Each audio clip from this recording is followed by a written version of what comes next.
গর্ভে সন্তান আসার পরে জানি তারা 10টা আমল যদি 10টা সূরার আমল যদি করতে পারে আল্লাহর কসম করলে ভুল হবে না, এই সন্তানগুলো আল্লাহর ওলি হবে। বলেন সুবহানাল্লাহ। কিন্তু আল্লাহর বান্দিরা গর্ভে সন্তান আসার পরে নামাজের খবর নাই, কোরআন তেলাওয়াতের কোনো খবর তাদের ভিতরে নাই। এই জন্য সন্তানগুলো আসার পরে টিকটকের দিকে চলে যায় কি যায় না? ভাইরা আমার, 2 নাম্বার সূরা হলো আল্লাহর নবীজি বলেন সন্তান যখন গর্ভে চলে আসবে, সূরা ইউসুফ সূরা কোরআন শরীফের 12 নাম্বার সূরা। কয় নাম্বার সূরা? 12 নাম্বার সূরা যদি আমল করতে পারেন, তেলাওয়াত করতে হবে, অর্থ করতে হবে, মানে বুঝে যদি জিন্দেগিতে আমল করতে পারে, নবী আমার বলেন তার সন্তান পয়গম্বর ইউসুফ আলাইহিস সালাতু ওয়াস সালামের মতো সবচেয়ে সুন্দর চেহারা দিয়ে আল্লাহ তাআলা জমিনে দিয়ে দিবেন। বলেন সুবহানাল্লাহ। এখানে একটা পয়েন্ট আছে, আসলে আলোচনা তো এইভাবে অল্প টাইমে করা যায়, বলেন করা যায়, এই আলোচনা করতে প্রায় 2-3 ঘন্টা লেগে যাবে। এখন বলেন আমাদের দেশে যে সন্তানগুলো হয়, মা বাবা সুন্দর, ছেলে কালো হয় কি হয় না? মা বাবা একবারে কালো কুৎসিত, ছেলে সুন্দর হয় কি হয় না বাবাজি?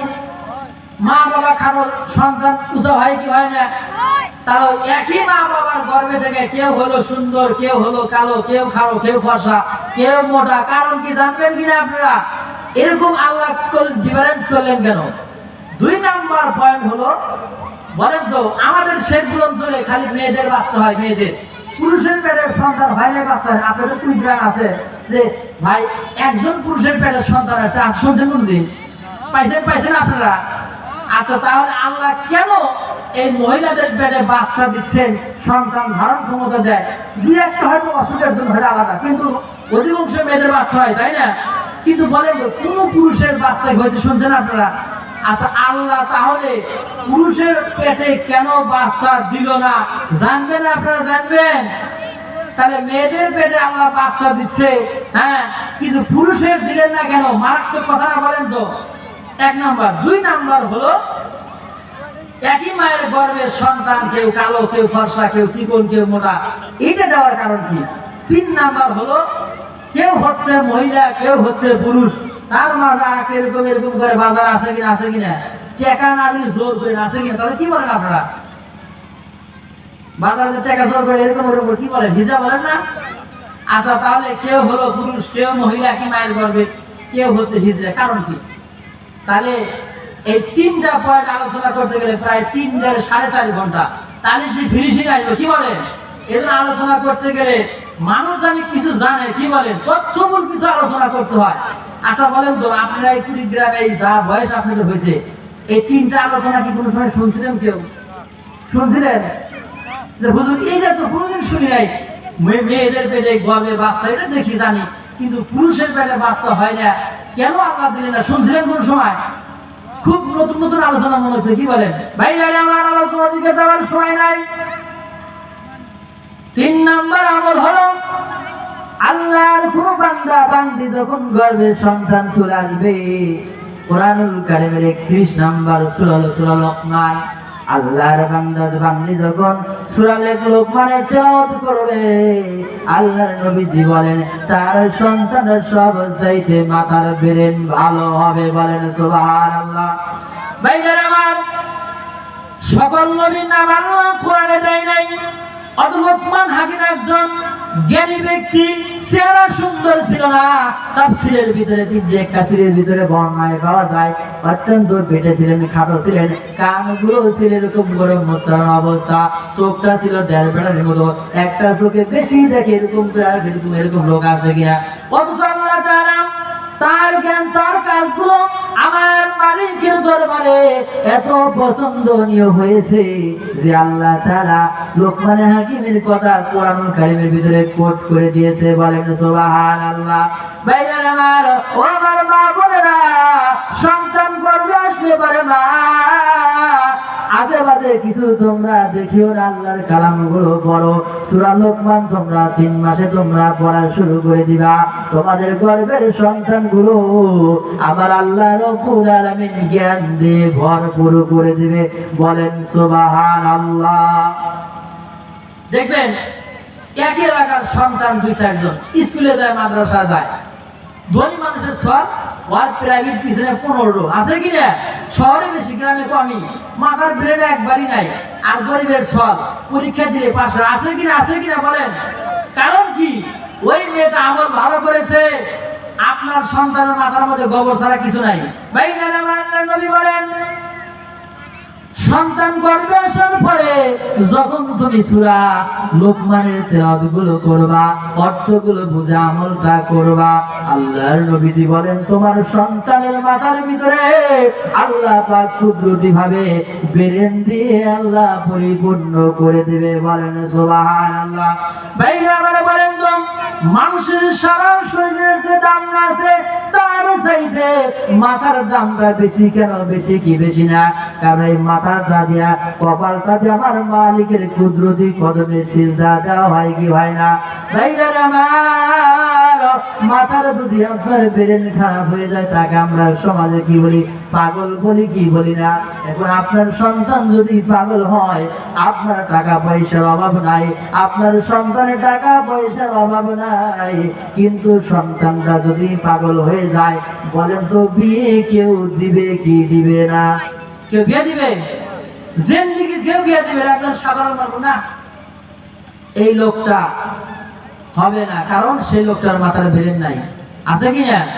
এজন্য আসুন আমরা দেখেন, আগামীতে সম্ভবত ফেব্রুয়ারি মাসে বাংলাদেশের ভাগ্য আকাশ পরিবর্তনের জন্য একটা নির্বাচনের ব্যবস্থা হচ্ছে। কি বলেন? কোরআনুল কারীমের ভিতরে সূরা নিসার 85 নাম্বার আয়াত, এই আয়াতের ভিতরে সৎ কাজে সাক্ষ্য যে দিবে তার আমলনামায় শুধু সওয়াব হবে। আপনার এই সাক্ষ্য, এই সিল দেওয়ার কারণে যদি আপনার কেউ অপকর্ম করে, সেই সওয়াব আপনি, সেই কবর সে পাবেন। এই অপকর্মের আপনার কবর সে পাবেন আপনি। এই জন্য আমরা এই 50টি বছর, 56 বছর আমরা সবার শাসন দেখেছি। কি বলেন? ভাবির শাসন দেখলাম, চাচার দেখলাম, কতজনের দেখলাম, আমরা কোরআনের শাসন দেখি নাই। কি বলেন মুসলমান? আগামীতে আমরা আল্লাহর কোরআনের শাসন দেখতে চাই কি চাই না? আল্লাহর কোরআন সংসদে দিয়ে গিয়ে রাষ্ট্র কেমন করে পরিচালনা করে সেটা আমরা দেখি নাই। এই জন্য আমাদের দরকার আগামীতে যারা কোরআনের পক্ষে কথা বলবে, মানুষের ভাগ্য পরিবর্তনের জন্য, ইসলাম কায়েমের জন্য যারা নেতৃত্ব দিবে, আমরা তাকে সংসদে পাঠাবো। কি বলেন? এই সমস্ত সৎ মানুষকে যদি আমরা সংসদে পাঠাতে পারি, তাহলে রটের মধ্যে বাস দেবে না। কি বলেন? বিভিন্ন জায়গায় ব্রিজ, বিল্ডিং ভেঙে যাওয়ার দেখা যায়, রোডের উপরে বাস দিছে, বাস তো ব্রিজে দিছে। এই এরা যদি আবার ক্ষমতায় আসে, জনগণকে গাইডে লাভাস দেবে, গাইডে লাভাস। এই জন্য হিসাব করে কাজ করতে হবে। কি বলেন ভাইরা আমার? অল্প সময়ের ভিতরে শেষ করতে হবে। আল্লাহর নবী, বিশ্ব নবী, সরদারে দো আলম নবী মুহাম্মদুর রাসূলুল্লাহ, কোরআনুল কারীম তার উপরে 40 বছরে নাজিল হওয়ার পরে দীর্ঘ 23টি বছর নবী আমার ইসলামী আন্দোলনের কাজগুলো করেছেন, রাষ্ট্র পরিচালনার দায়িত্ব পালন করেছিলেন। কি বলেন ঠিক কিনা?